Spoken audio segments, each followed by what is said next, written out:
Assalamualaikum warahmatullahi wabarakatuh. Selamat sore. Bagaimana kabar Anda yang lagi di rumah ataupun Anda yang sudah melakukan aktivitas di kantor? Pokoknya harus tetap sehat, harus tetap bahagia, dan harus tetap senantiasa menjaga diri ya. Khususnya dalam masih masa pandemi COVID-19 ini, kita harus terus menjaga diri. Walaupun ya pemerintah sekarang sudah mengedepankan new normal. Nah, istilah new normal itu adalah bagaimana kita membuat sesuatu yang baru tapi tetap harus menjaga diri kita, terutama untuk mencegah nih dari hal-hal yang tidak kita inginkan. Nah, hari ini bagaimana sih cara kita sebagai seseorang yang kayaknya kita ngelihat nih sekarang ya, Dok? Nah, saya mau kenalan dulu sama dokter sebelah saya, tapi kita mau agak sentil dokter ini. Kayaknya sekarang orang udah nggak peduli lagi ya, Dok ya. Udah nggak banyak yang nggak pakai masker, cuci tangan kayak udah males, sana sini kayaknya udah rame banget. Nah, kita akan ngobrol panjang lebar sama dokter cantik di sebelah saya. Ada Dokter Rulita Situmorang dari Omni Hospital Pulau Mas. Apa kabar, Dok? Halo, selamat sore semuanya. Ya, kabar baik. Luar biasa. Sehat, Terima ya, kasih untuk kesempatannya. sama-sama. Ini pasti banyak banget para laki-laki yang pada nonton acara kita karena ada dokter cantik di sebelah saya. Ya, Dok, seperti tadi yang aku bilang bahwa new normal ini kayaknya orang sudah nganggep udah baik-baik saja, sudah kembali normal. Ya udahlah, nggak usah pakai masker. Kayaknya udah kayak gitu ya, Dok ya. Iya, kayaknya kecenderungannya adalah justru jadi kendor. Padahal sebenarnya harusnya jangan sampai kita kecolongan. Boleh agak kendor, tapi harusnya tetap waspadanya tetap jaga. Bener banget. Tapi sebelumnya, Dok, aku akan kasih tahu dulu sama teman-teman yang ada di rumah, GP Squad yang ada di rumah, kalau Anda pengen konsultasi nih sama dokter cantik di sebelah saya dengan tema kita hari ini adalah pola hidup sehat di new normal, di era new normal kali ini, teman-teman bisa langsung chat kita di WhatsApp di 0821 1266 0322. Sekali lagi saya ulang di 0821 1266 0322. Balik lagi sama dokter. Aku panggil Dokter Uli ya. Iya. Wah, terima kasih karena ada R. Dokter Uli kalau di Omni Hospital itu dokter umum. Iya, aku dokter umum. Ya kan, kalau dokter umum pasti banyak sharing sama pasien-pasien itu segala macam ya. Yes, betul sekali. Segala macam bisa dong. Apanya tuh? Saking umumnya apa aja bisa gitu kan. Amin. Dok, tadi aku balik lagi ke tadi ya kan, kalau kita ngelihat kecenderungan masyarakat sekarang di era pandemi ini udah new normal, udah normal, udah baik-baik aja. Menurut dokter bagaimana sih cara kita nyikapinya sih, Dok? Iya. Jadi sebenarnya mau old normal atau new normal, kewaspadaan itu harus tetap sama gitu. Apalagi ditambah sekarang kita diajak untuk bersahabat dengan si teman baru ini, yang yaitu si COVID yang tidak kelihatan wujudnya, tahu-tahu muncul si COVID-19 ini.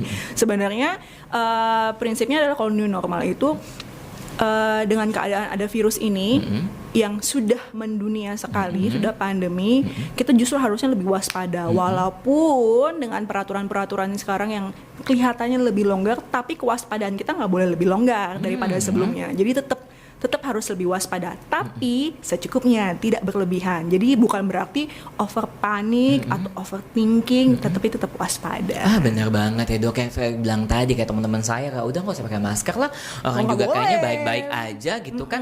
Ternyata karena menurut kita dengan tren gaya hidup yang saat ini, masker sekarang bukan jadi satu acuan lagi untuk sekarang tuh masker kan memang diperbolehkan sama WHO tuh menggunakan masker kain. Tapi ternyata ada aturannya, Dok ya, masker kainnya seperti apa yang dipakai seperti itu. Dan kalau kita teman-teman malas kan pakai masker kain yang ada warna-warni, padahal ya sebenarnya yang baik seperti apa sih itu masker kain itu, kalau kita bisa ulas lagi, Dok? Sebenarnya kalau masker kain ya, kalau bilang efektivitas untuk menangkal atau menghalau segala virus, ya memang tidak seefektif masker bedah. Tapi dengan keterbatasan masker bedah atau surgical mask yang ada saat ini, memang kita fokuskan si surgical mask itu adalah untuk para tenaga medis yang memang kekurangan sekali, karena mereka kan menghadapi pasien-pasien dengan kecurigaan atau sudah positif ke arah sana. Maka untuk masyarakat biasa diperbolehkan untuk menggunakan masker kain gitu. Modis boleh, tapi paling tidak disesuaikan seperti itu ya. Betul. Sebenarnya kalau untuk bahan tidak ada yang terlalu spesifik. Yang mau saya beri catatan adalah justru cara pakainya. Gimana? Karena kebanyakan nih seperti yang dibilang tadi, kebanyakan udah terlalu longgar, malah kecolongan. Itu maskernya bukan nutupin hidung lagi, nutupinnya dagu.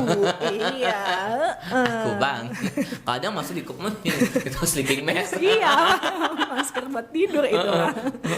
Jadi tetap yang paling tepat adalah yang penting mau masker kain, mau masker bedah, apapun maskernya, cara pakainya. Terutama harus menutupi hidung dan mulut. Dan gitu. yang paling sering adalah kadang-kadang suka nggak ganti-ganti, nggak cuci-cuci ya dok ya. Sekali. Gitu. Paling bagus sih punya cadangan beberapa. Apalagi kalau dipakainya keluar rumah. Jadi begitu keluar rumah sampai rumah diganti itu dicuci langsung. Begitu besok mau keluar lagi pakai yang baru. Iya, kalau saya gantung baju, hari ini biru, itunya biru. Besok merah ya merah. Padahal saya buta warna juga. Jadi memang harus punya banyak dan dicuci. Yang saya bilang, saya pernah baca artikel katanya harus menggunakan air panas dengan kadar dengan derajat tertentu untuk membunuh bakteri dan virusnya, seperti itu ya. Iya, betul. Gitu teman-teman yang di rumah. Jadi sekali lagi saya bilang pada Anda bahwa ya boleh kita menggunakan masker kain dengan tren gaya sekarang, tapi paling tidak kita harus tahu juga nih, harus nggak sembarangan untuk bisa paling nggak ya dicuci atau diganti-ganti. Nah dok, tadi kan kita udah memulai dengan bagaimana cara memulai hidup kita dengan new normal, dan kan sekarang sesuatunya sekarang sudah mulai baru. Kalau kita pergi ke tempat makan di meja dining, kita kayak sekarang udah agak dibatasi jauh-jauhan. Iya betul sekali, dijarakin ya. Dikasih jarak. Udah hidupnya sama pacar long distance, duduk sama teman long distance. Iya kalau gitu punya kan. pacar. Kalau enggak, itu punya pengalaman. Kalau nggak punya pengalaman makanya itu doanya nggak punya. Jadi memang sekarang sudah dibatasi untuk itu. Dan kalau kita juga ngelihat juga bahwa mall, rumah sakit atau tempat publik itu kan bahwa sekarang ada pembatasan sedemikian rupa gitu. Dan sekarang manusia ataupun orang-orang sekarang harus harus mau tidak mau mengikuti tren seperti itu. Nah, sebelumnya di masa era pandemi, masa kemarin awal-awalnya di COVID itu lagi digadang-gadangkan ya kan, bahwa pemerintah pernah bilang harus tidur, istirahat cukup, makan makanan bergizi. Yes. Salah satunya saya paling ingat gini dok, salah satu ngomongin tidur adalah tambah lagi 1 jam. Okay. Itu hoax apa fakta sih? Tambah lagi 1 jam untuk pokoknya kita harus tidur cukup secukup-cukupnya, dari normal 8 jam jadi 9 jam. Itu apakah ada pengaruhnya nggak sih dok? Sebenarnya untuk tidur memang orang dewasa dimulai dari usia remaja sampai usia dewasa itu dianjurkannya adalah 6 sampai 8 jam. Jadi sebenarnya selain kuantitas atau jumlah durasi tidur itu kualitas juga diperhatikan. Nah, saya juga pernah dengar tuh yang waktu itu ditambahkan digerakkan, kadang-kadang kebiasaan tidur tambah 1 jam. Tapi saya sih menangkapnya waktu itu dia menggalakkan tersebut adalah karena melihat kecenderungan milenial zaman sekarang nih, orang-orang kantoran, kuliahan cenderung tidur bahkan 6 jam aja nggak nyampe. Jadi maksudnya adalah mungkin waktu itu yang biasanya tidur 5 jam latihan tambah jadi 6 jam, yang 6 jam jadi 7 jam sehingga mencapai si range normal ini. Emang sangat berpengaruh kah buat imun kita kalau tidur Jelas, kita kurang? sangat. Apa dok salah satunya dok? Jadi ketika kita tidur, itu tubuh kita itu seperti reset, kayak matiin HP atau laptop setelah dipakai seharian, terus dimatikan tuh kayak reset.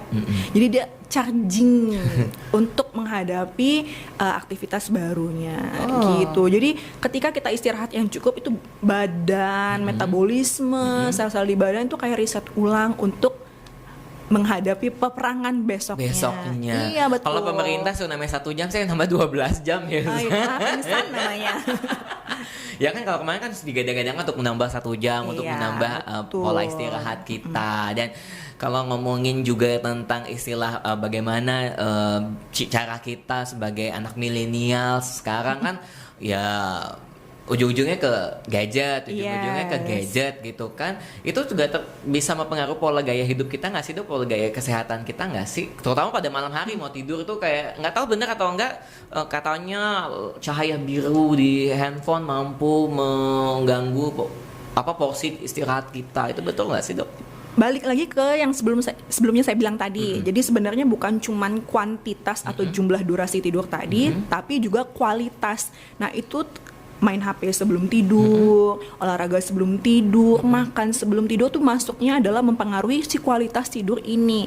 Atau kalau kami bilangnya sleep hygiene. Iya, jadi memang dianjurkan kalau mau tidur 2 jam sebelum tidur itu udah nggak makan. Tidur jangan lagi membaca atau main HP. Jadi benar-benar tidur itu dipersiapkan dengan sebaik mungkin sehingga walaupun tidurnya dengan range yang minimal 6 jam tadi benar-benar mencapai kualitasnya. Kalau dokter bilang kualitas tidur kita harus menjaga untuk tidak main handphone. Kalau saya kualitas tidur dengan siapa kita tidur. Ya enggak dok, dengan apa? Mungkin kita memikirkan yang dokter itu sama bentuk kualitas istirahat ya, supaya makin nyenyak tidur kita. Oke teman-teman, juga tuh pokoknya dokter tadi bilang nggak cuma kuantitas waktu, ya kan, tapi kualitas istirahat kita juga harus diperhatikan. Nah, seperti 2 jam sebelum, aduh nggak bisa dok, kalau kita mau tidur tiba-tiba ada tukang nasi goreng lewat, ya kan, tukang sate lewat tengah malam, itu mengganggu istirahat kita. Iya, makanya dari itu akan mengganggu kualitas tidur, makanya tidak dianjurkan. Emang seberapa pengaruhnya sih kalau kita makan ya sudah makan kan istirahat gitu dok? Apa berpengaruh sekali buat kesehatan gitu? Karena ketika kita baru makan, itu kan masuknya ke lambung. Lambung kita akan bekerja. Ketika lambung bekerja mencerna makanan, dia akan memproduksi asam lambung. Yang sering terjadi terutama pada teman-teman yang mengalami gastritis atau sakit MAH. Nah, itu ketika dia makan langsung dia tidur, dia akan lebih sering kambuh untuk MAH-nya. Itu salah satunya yang berpengaruh. Saya mau cerita juga. Saya kebetulan pernah GERD. Saya nggak tahu deh, ini baru tahu kan. Saya pikir gini, ketika makan ya udah nggak petakilan gitu, istirahat. Kok mohon maaf ya tiba-tiba gitu, kok ini suka kayak kembung gitu. Saya pikir kayaknya saya nggak telat makan, bahkan tadi sebelum tidur juga makan dulu gitu kan. Ternyata itu berpengaruh ya. Iya, justru 2 jam sebelum tidur tuh nggak boleh makan, apalagi makan yang berat. Saya nggak pernah makan batu bata sih dok. Saya masih makan nasi sih. Maksudnya kayak makan lauk pauk nasi 1 porsi dengan lauk pauk lengkap itu kan maksudnya makan beratnya. Saya bukan setengah batu bata. kan makan berat kan. Saya pikir makan berat gitu kan, makan semua piring-piringnya kan berat Kuda lumping itu.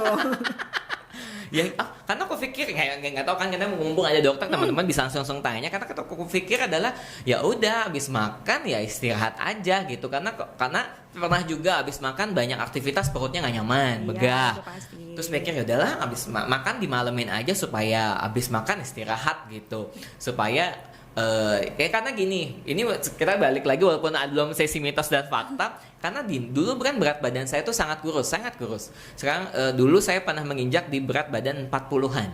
Kecil banget. Dengan tinggi 169. kayak kurang gizi ya. Kurang gizi. Saya kan kurang gizi, itu kayak stunting. Itu susah banget pada masa itu. Terus orang bilang, kalau mau gemuk makan sebelum tidur supaya bisa gemuk gitu kan. Lalu saya ikutin. Ternyata bukan gemuk, buncit dong.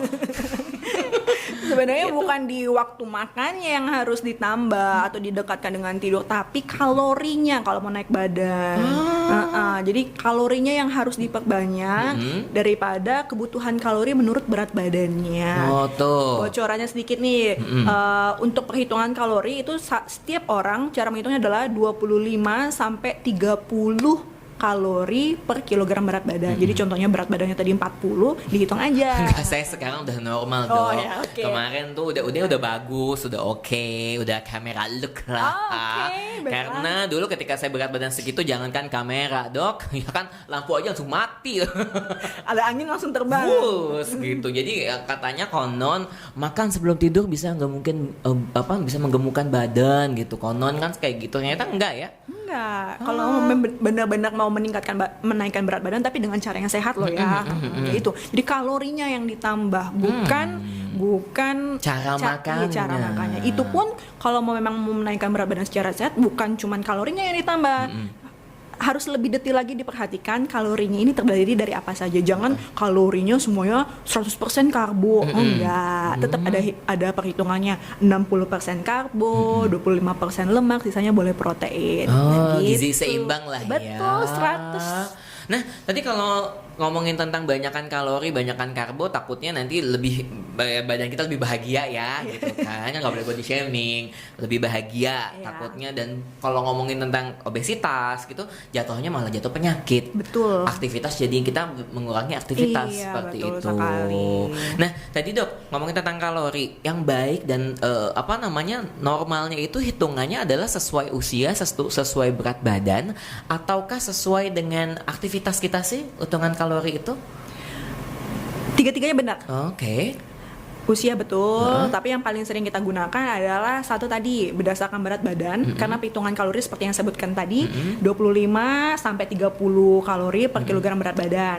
Nanti pertimbangan tambahannya adalah aktivitasnya, apakah dia aktivitas berat ataukah dia aktivitasnya yang cuma di belakang meja. Ditambah satu lagi, kalau biasanya kita pasien di rumah sakit, kita lihat penyakitnya penyakit ringan, penyakit sedang atau penyakit berat. Penyakit karena hati enggak Dok ya? sakit hati. Ya, gimana coba? Karena kalau misalnya penyakitnya makin berat, kebutuhan kalorinya, gizinya harus lebih ditambahkan gitu buat pemulihan. Buat recovery supaya lebih baik lagi. Karena katanya kalau kita kurusan kayak habis sakit ya gitu kan, kayak habis sakit ya. Padahal kalau kurusannya ke arah sehat nggak apa-apa loh. Iya. Apa sih bagaimana cara kelihatan dia kurus sehat, gemuk sehat, kelihatan dari mana sih Dok? Karena kalau kita yang lihat kurang sehat tuh celong matanya, itu terus rambutnya rontok. Iya betul Kesitu sekali. Salah satunya itu mata celong sebenarnya lebih ke arah dehidrasi, kekurangan cairan.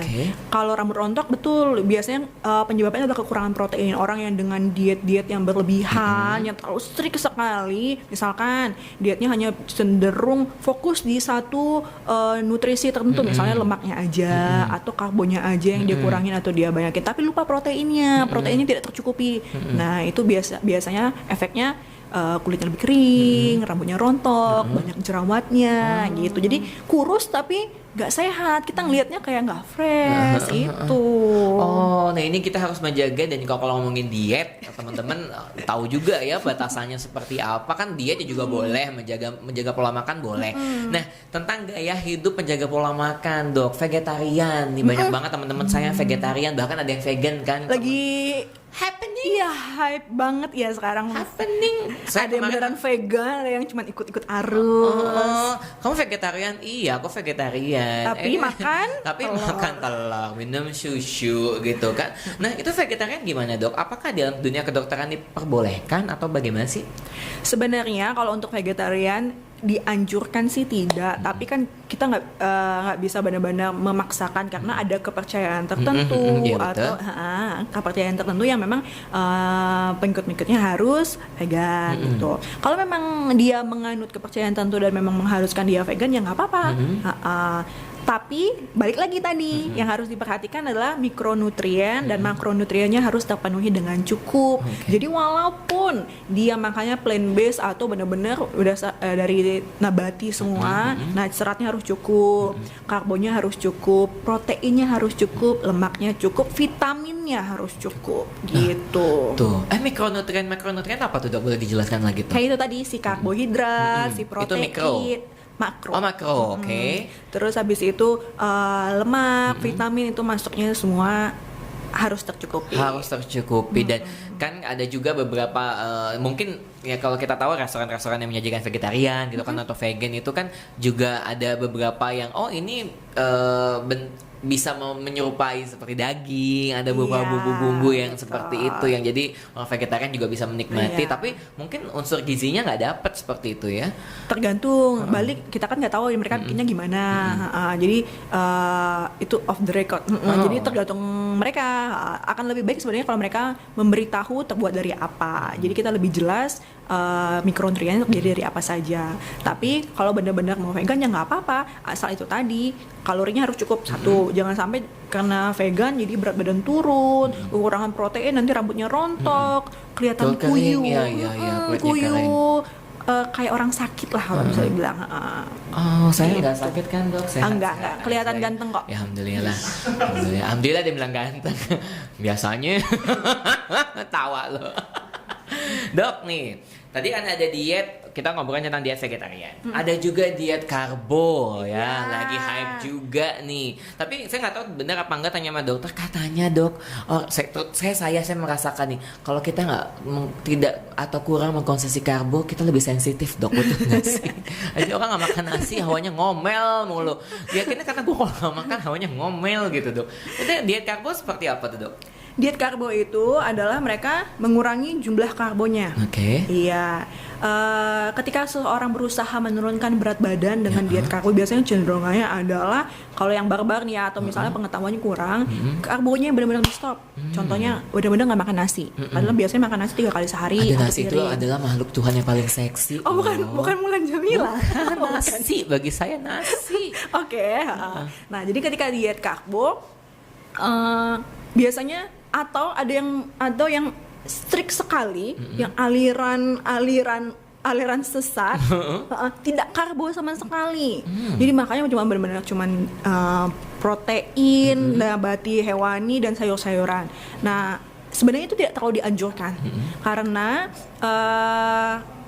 karbo itu sebenarnya yang paling penting, cukup penting, punya peranan sangat penting untuk memberikan energi kita sepanjang hari kita beraktivitas.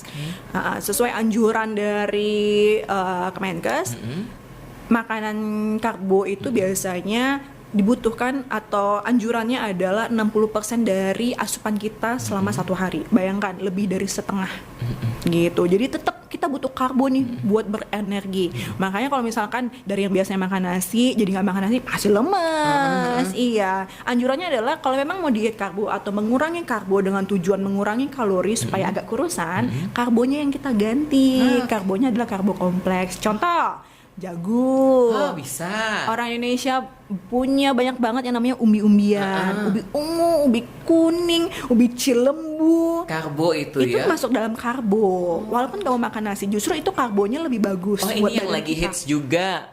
Chiaseed, karbo juga kan itu ya? Itu masuknya lebih ke serat sih. Oh iya. Kalau yang lagi hits itu biasanya karbonya seperti granola, muesli. Nah itu bisa diganti itu. Memang karbonya lebih kompleks dan lebih mengenyangkan daripada si nasi tadi. Iya, jadi sebenarnya kalau mau diet karbonya aja yang sebaiknya diganti. Karbonya boleh dikurangi porsinya, tapi bukan tidak sama sekali, karena kita tetap butuh karbo. Karena kan tadinya kan dulu ada era setelah nggak makan nasi tapi makan gandum. Ya, setelah makan gandum ya kan, semua diganti oats. Ganti oats, pagi sarapan oats, siang makan gandum. Ya kan, lalu habis itu granola sekarang lebih happening gitu. Terus yang ternyata yang saya juga nggak tahu ini benar apa enggak. Ternyata selada itu juga karbohidrat juga kan? Buah sama sayur itu pasti ada kandungan karbonya, terutama buah-buahan seperti yang agak padat seperti kayak misalnya pisang itu ada termasuk karbonya.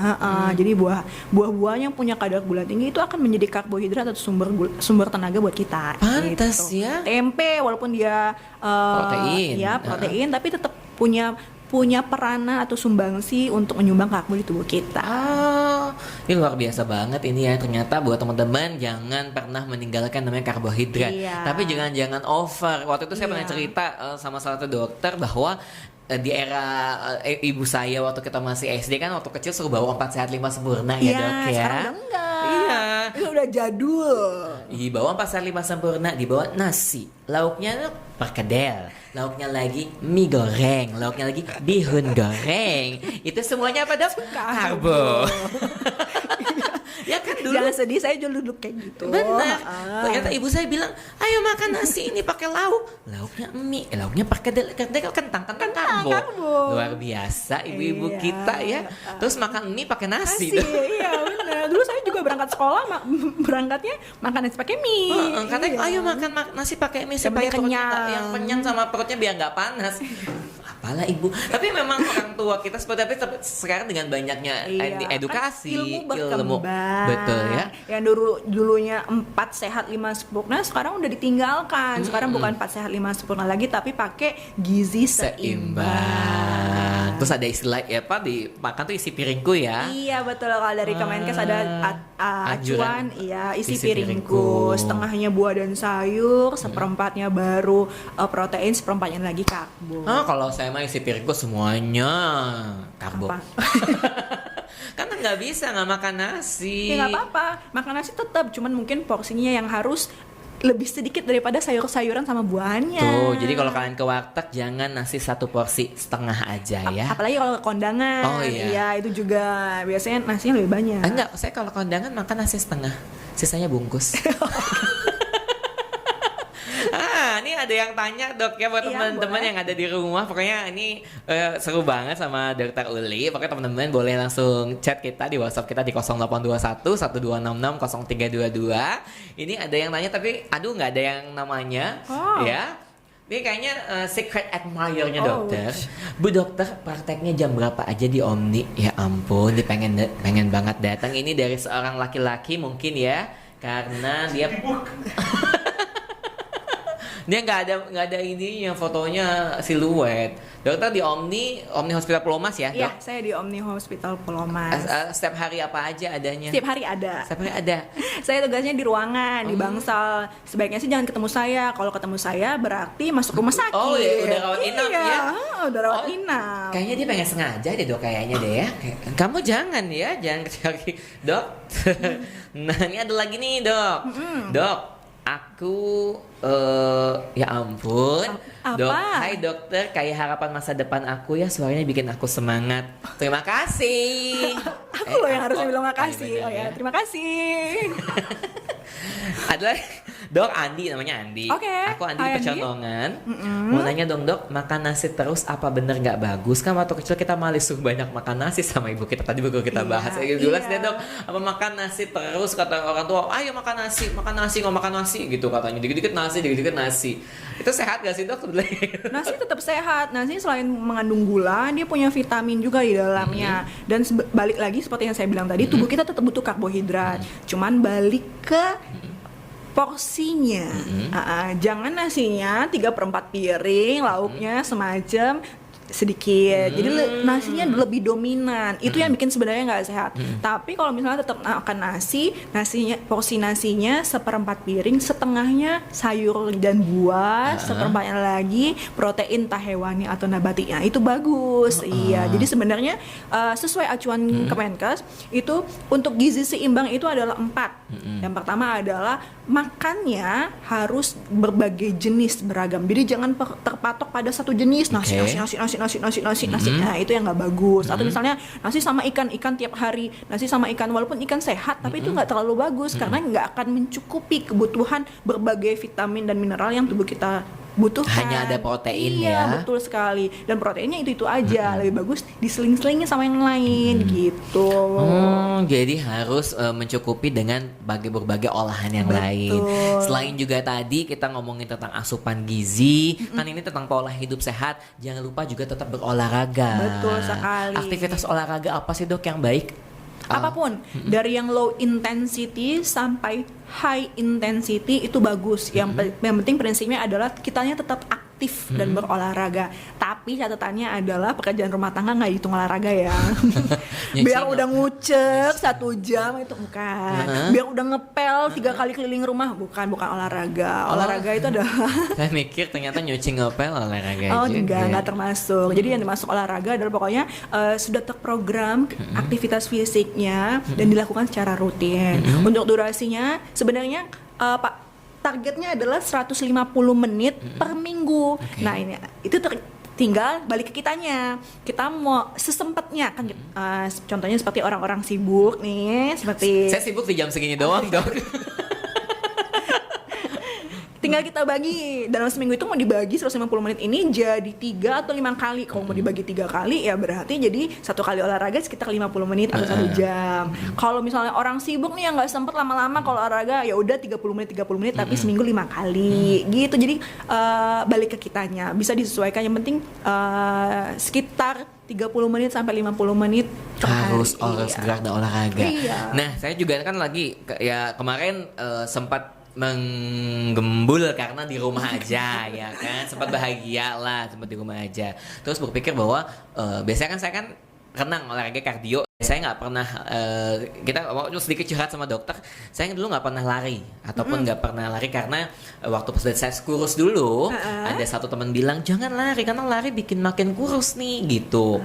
Coba kamu ganti renang. Nah ternyata aku aktivitas renang dan juga waktu itu sempat gym dan juga fitness, naiklah massa otot kan berat badanku. Nah ketika lagi di rumah aja teman-teman pasti juga ngerasakan kan, pasti banyak nih. Iya saya juga. Ya kan, porsi kita lebih bahagia gitu. Nah aku apa ya, olahraga apa? Renang nggak boleh sekarang kan, apa ya udah mau nggak mau congklak ngatril tangannya Pak kalau congklak, tangannya doang. Nah lari sekarang pagi, tapi nggak lari, saya hanya jalan cepat. Oh bisa juga, Hanya jalan cepat 30 menit setiap pagi gitu kan. Lah itu ternyata memang agak menyusut nih, bagus menurut saya. Ini yang penting aktivitas, oh iya ternyata benar ya, rutin. Yang penting rutin. Yang penting rutin dilakukan dengan terprogram tadi, dan dilakukan nggak cuman anget-anget doang nih, nggak cuma yang sekali 2 kali atau cuman seminggu ini atau 2 minggu depan, tapi terus-terusan gitu. Dan pernah dengar juga ketika kita sudah melakukan 21 hari, ternyata kita udah ke program sendiri nih. Iya, itu benar nggak sih Dok? Jadi sebenarnya itu kayak membangun karakter. Mulai dari yang tadinya nggak terbiasa, kita membuat itu menjadi kebiasaan adalah tapi dengan bertahap supaya nggak terlalu kaget. Karena kalau misalnya biasanya terlalu memeluk, oke, mau ini setiap hari, biasanya ujung-ujungnya nggak batal. Jadi mindsetnya atau programnya jangan terlalu muluk-muluk. Program dulu planning buat 1 minggu, nanti planning lagi buat 1 bulan. Lama-lama ya akan jadi kebiasaan. Jadi habit sendiri. Iya, jadi karakter sama tuh jadi habit, bentuk kebiasaan. Karena kan pernah ya saya bilang, balik lagi ke tadi, ketika kita sudah melakukan aktivitas yang 21 hari secara rutin, terprogram, udah kayak daily aja. Iya, gitu. Makanya. Bangun tidur pagi, habis sholat subuh ya lari, jalan cepat. Ternyata memang bikin endurance kita, metabolisme kita itu berpengaruh sekali. Sangat.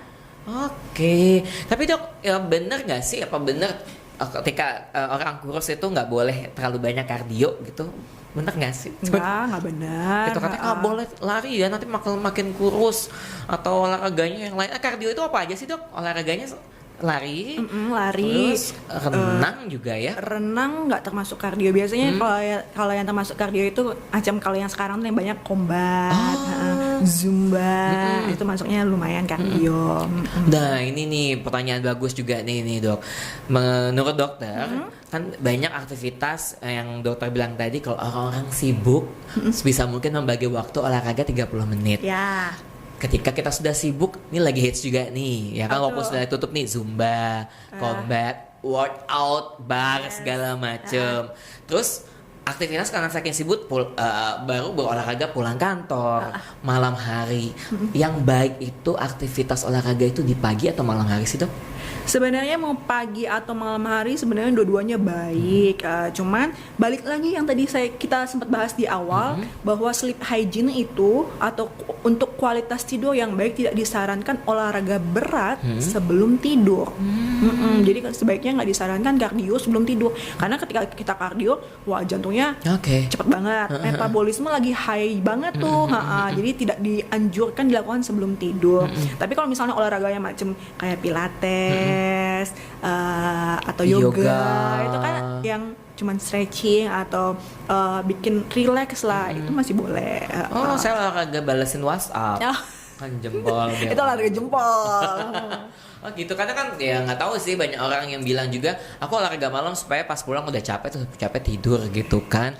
Ternyata juga saya pernah nyoba ketika malam itu nggak bisa tidur, push up malah.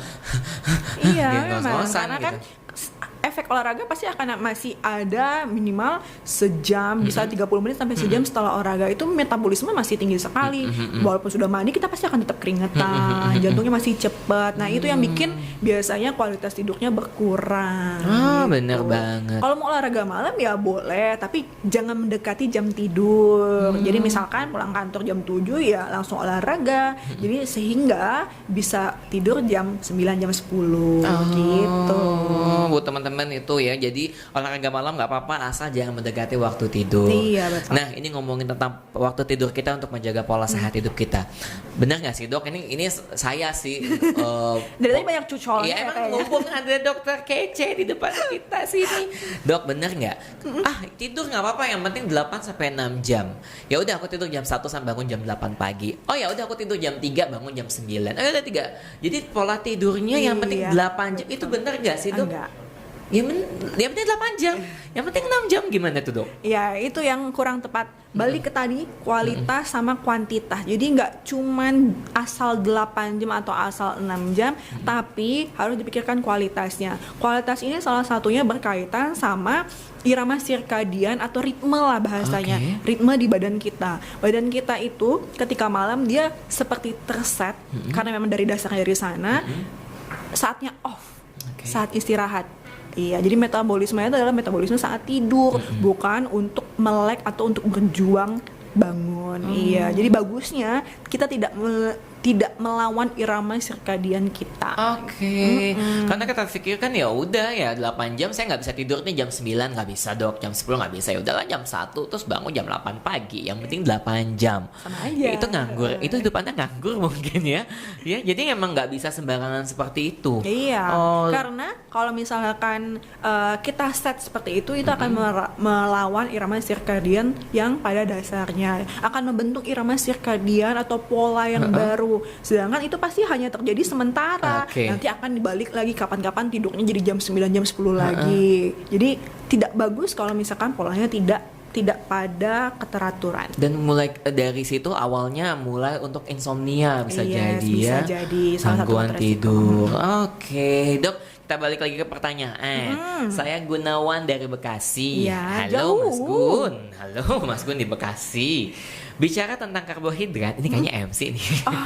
Bicara tentang Bicara tentang karbohidrat, bagaimana sih kadar karbohidrat pada nasi putih apabila dimasak dan dicampur dengan beras merah? Nah, aku juga mau tanya tadi tuh. Kalau nasi kan beras merah katanya lebih bagus dibanding nasi putih. Yes. Nah, banyak sekarang orang yang makan beras merah atau beras hitam. Tapi di rumah saya dan mungkin sama dengan Mas Gunawan, kadarnya tuh dicampur nih beras merah dan beras putih, di warnanya merah putih kayak bendera kita gitu kan. Itu kadar karbohidratnya atau kadarnya apakah bisa sesuai dengan faedah kedokteran? Sebenarnya untuk nasi merah dan nasi putih itu bukan berbeda di kadar karbohidratnya. Dua-duanya tergolong dalam karbohidrat. Oke. Yang berbeda adalah satu seratnya, dua jumlah gulanya. Memang kadar gula di nasi putih lebih tinggi ya. Sedangkan kalau kadar gula di nasi merah lebih rendah. Makanya kalau kita rasain Agak perak ya.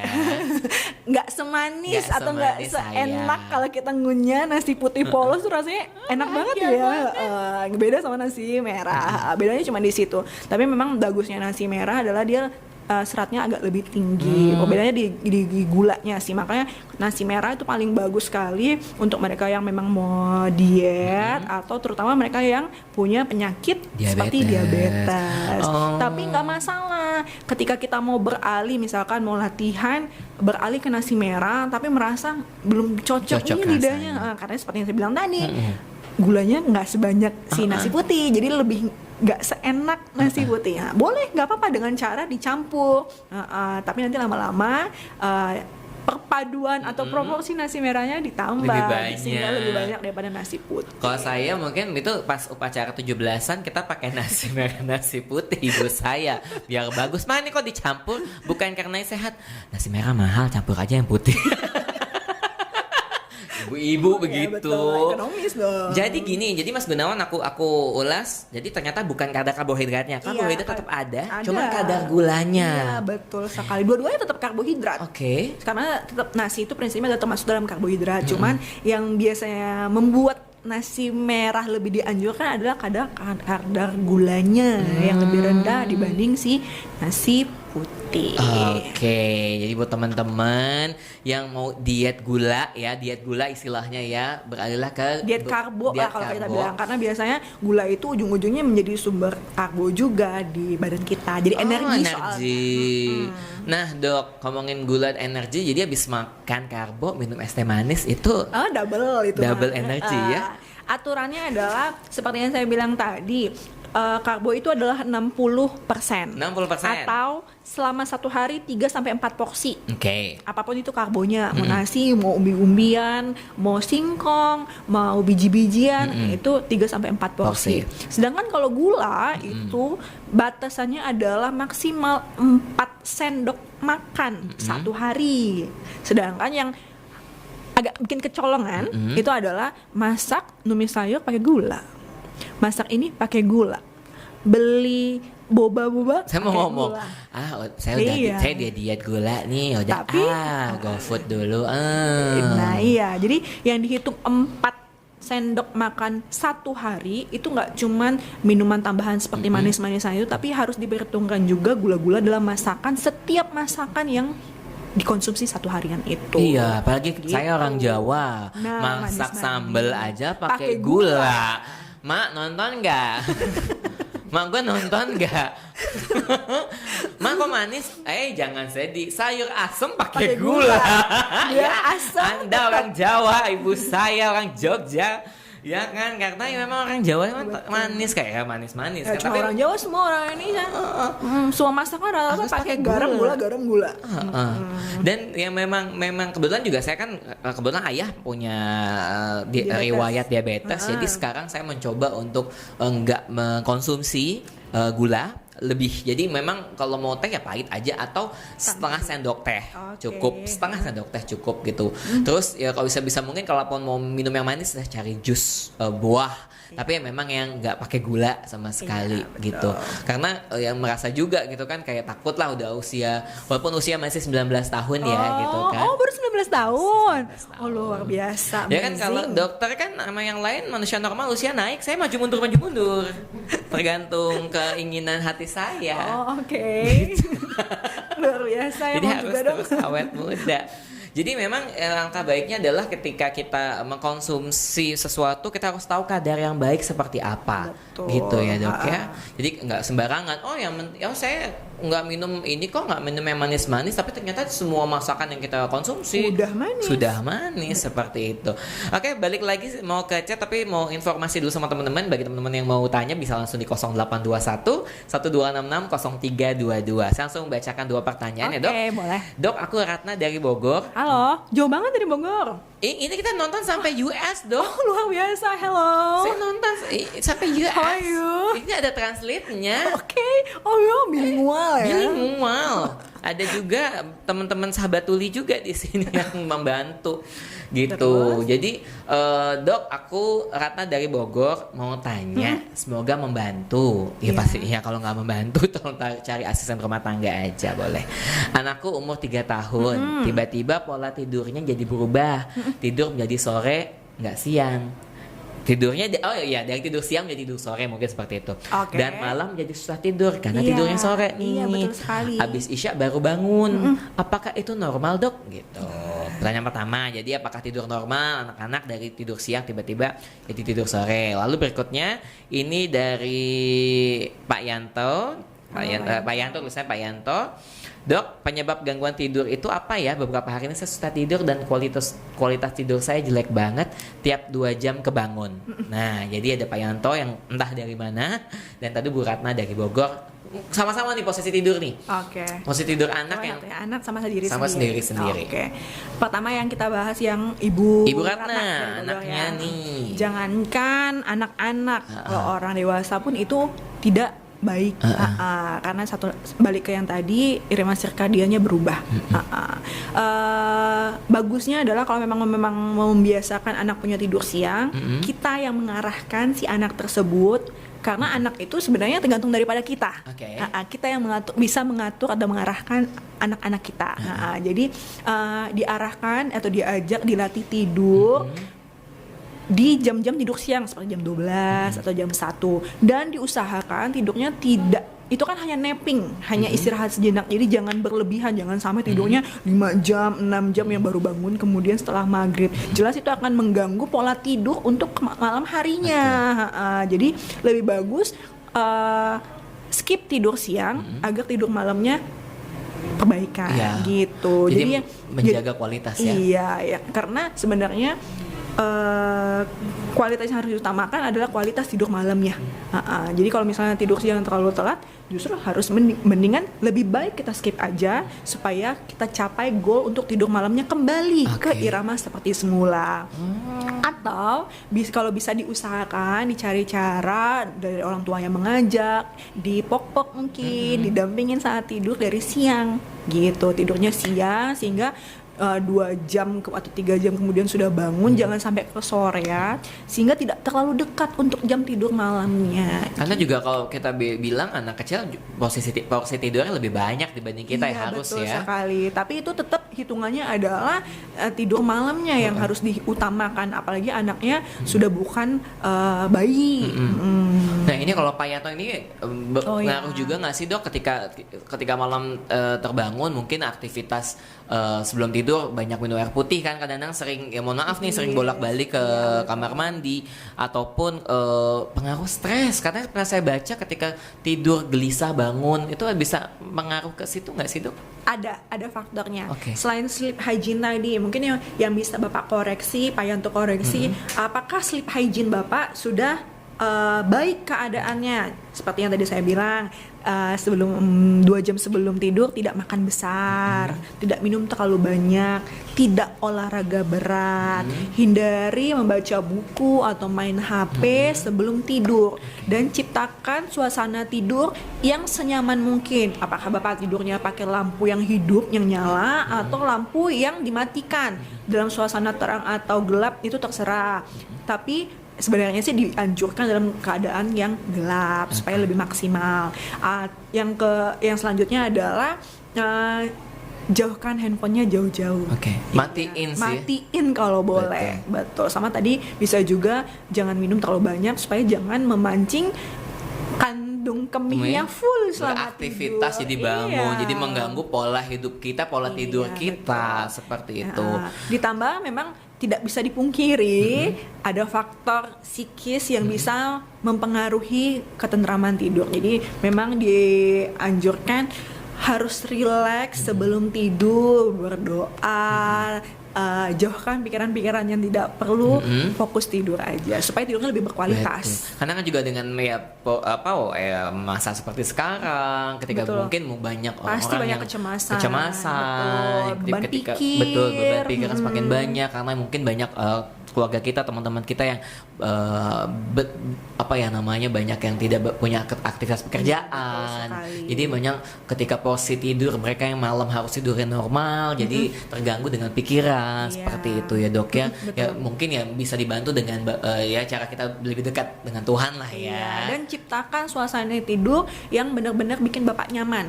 Jangan sampai tidurnya malah kepanasan atau kedinginan, atau misalnya Bapak lebih suka tidur gelap, matikan lampunya. Ini menarik sekali. Dan ini pertanyaan lagi dari Pak Gunawan lagi. Jadi benar-benar memperhatikan kita. Terima kasih Pak Gunawan. Dok, tadi dokter bilang ya kan, saya sering minum yang manis atau bisa disimpulkan makanannya juga manis-manis nih. Tapi kok tetap aja ya kadar gula tubuh saya rendah. Itu bagaimana dok? Dan pengaruhnya apa? Gitu. Jadi mungkin ketika saya minum manis terus makanan juga manis-manis, tapi ternyata pas dicek kok kadar gula saya tetap rendah nih, ada yang salah nggak nih gitu. Kalau boleh tahu Bapak usianya berapa ya? Pak Gunawan usianya berapa?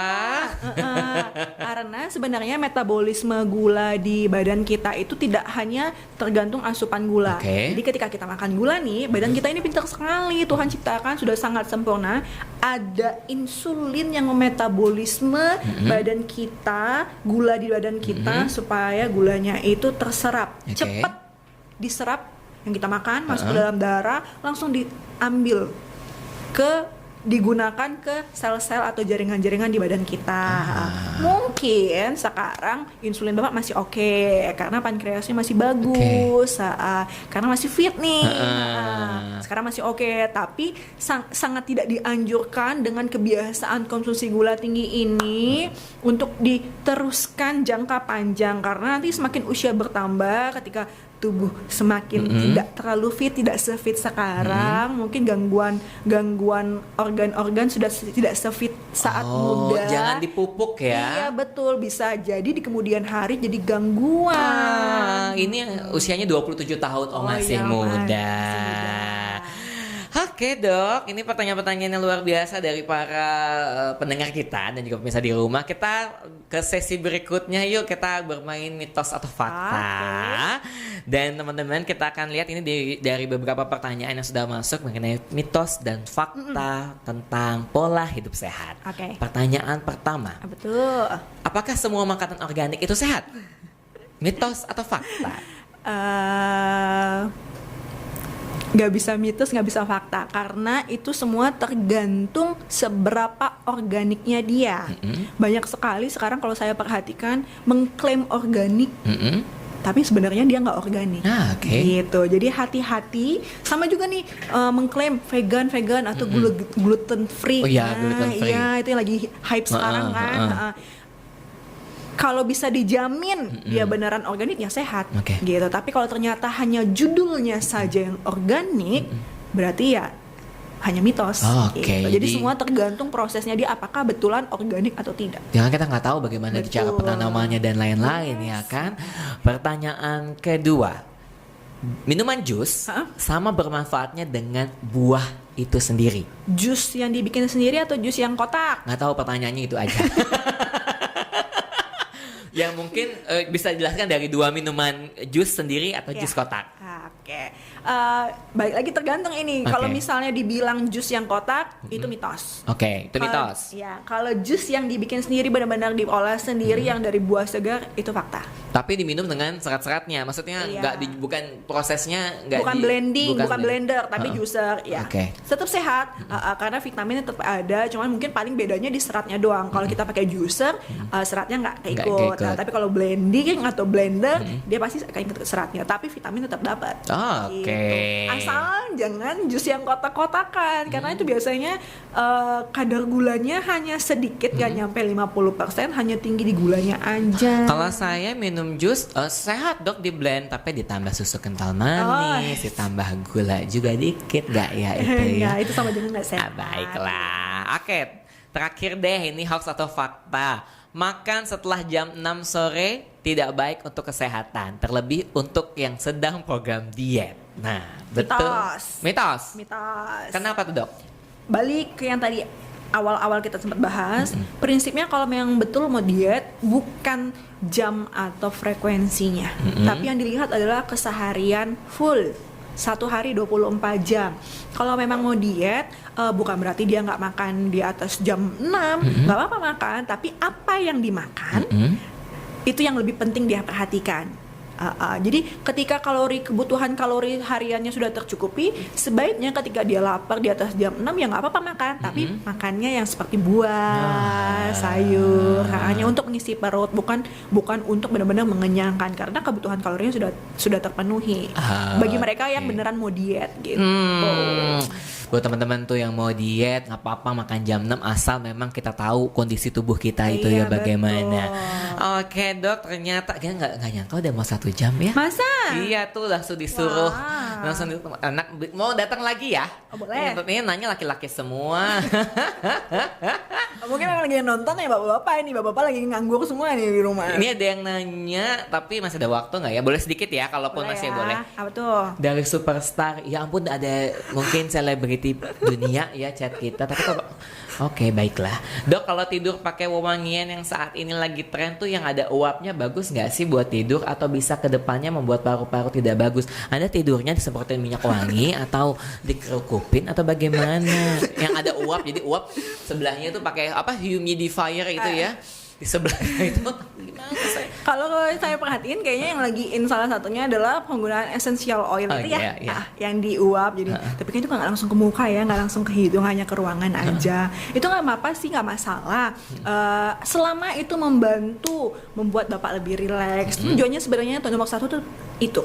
Kalau soal penelitian, apakah dia baik untuk paru-paru, apakah dia berbahaya, belum ada penelitiannya. Tapi kalau selama itu tidak langsung menyemprot atau diarahkan ke hidung Anda, it's okay, asal wangi-wangiannya adalah wangi-wangian yang bikin rileks. Jangan wangi-wangian wangi duren gitu. Itu kan justru bikin lapar sebelum tidur. Mungkin dia ini apa namanya ngidam kali ya duren. Kalau wanginya yang bikin rileks, mungkin wangi-wangi kayak lavender atau wangi bunga-bunga yang bisa justru bikin rileks saat kualitas tidurnya jadi justru lebih akan bagus, memperbaiki si kualitas tidur tadi.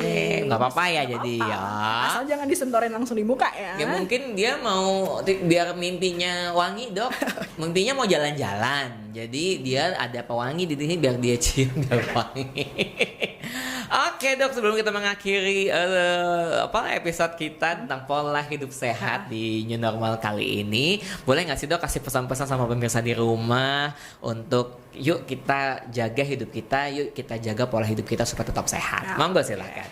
Iya, dengan keadaan new normal saat ini kita diajak mulai bersahabat dengan virus COVID yang ada saat ini. Tetap saya sarankan kewaspadaan tetap harus dijaga. Bukan berarti terlalu kencang, enggak. Boleh agak lebih kendor tapi tetap waspada, tetap nomor 1. Syaratnya nomor 2 tidak boleh overthinking atau over panic. Jadi tetap santuy, kalau bahasa anak zaman sekarang, santuy tapi tetap waspada gitu. Tetap cuci tangan setiap habis ngapa-ngapain. Paling bagus sebenarnya adalah cuci tangan pakai sabun dan air mengalir. Ya kalau kepepet baru pakai si hand sanitizer. Tapi selama ada sabun sama air, tetap pakai sabun sama air. Sebelum mengapa-ngapain, apalagi sebelum makan, memegang muka, tetap harus cuci tangan. Kemudian mandi itu nggak kalah pentingnya, apalagi yang habis dari tempat terbuka sampai rumah harus tetap mandi, ganti baju, keramas untuk meninggalkan, menyapu bersih kuman-kuman dan virus yang kita bawa dari luar rumah. Kedua, tetap jangan lupa makannya dijaga sesuai arahan gizi seimbang tadi, dan yang ketiga olahraga serta tidurnya diperhatikan ya, karena pola hidup sehat itu tidak hanya buat sekarang. Kita harus set goals-nya, jangan cuman buat saat ini karena lagi pandemi. Enggak, kita harus pikir jangka panjang. Kita nggak tahu ini pandemi sampai kapan. Jadi harus tetap dibuat menjadi karakter atau habit supaya jangka panjang. Jadi kebiasaan kita untuk kedepannya untuk menjaga kita tetap sehat. Bukan berarti nanti kalau misalnya pandemi selesai langsung nggak sehat. Jangan. Kalau bisa pandemi ini cuman jadi pembelajaran. Pembelajaran supaya next kedepannya lebih sehat di masa yang akan datang. Oke, Dr. Uli, terima kasih sudah mampir ke tempat kita. Buat teman-teman yang ada di rumah tuh kan, jadi kita harus tetap jaga diri kita dan menjaga pola hidup kita supaya tetap sehat. Dan yang ada di rumah, sekali lagi terima kasih sudah menyaksikan GP Talk dengan edisi episode kita pola hidup sehat di masa new normal ini. Jangan lupa untuk menyaksikan episode kita berikutnya, atau buat teman-teman yang ketinggalan dengan tayangan kita di sini bisa langsung nonton di YouTube kita di Green Pramuka Square Jakarta. Kita akan tayang di sana. Dan jangan lupa buat teman-teman subscribe, like, dan juga komen. Nah, saya Saditya mengucapkan banyak terima kasih. Terima kasih juga buat Dr. Uli dari terima Omni. kasih kesempatannya. Sampai ketemu lagi ya. Main lagi ke sini ya. Saya Saditya pamit, sampai ketemu lagi dan sukses buat semua, sehat pokoknya.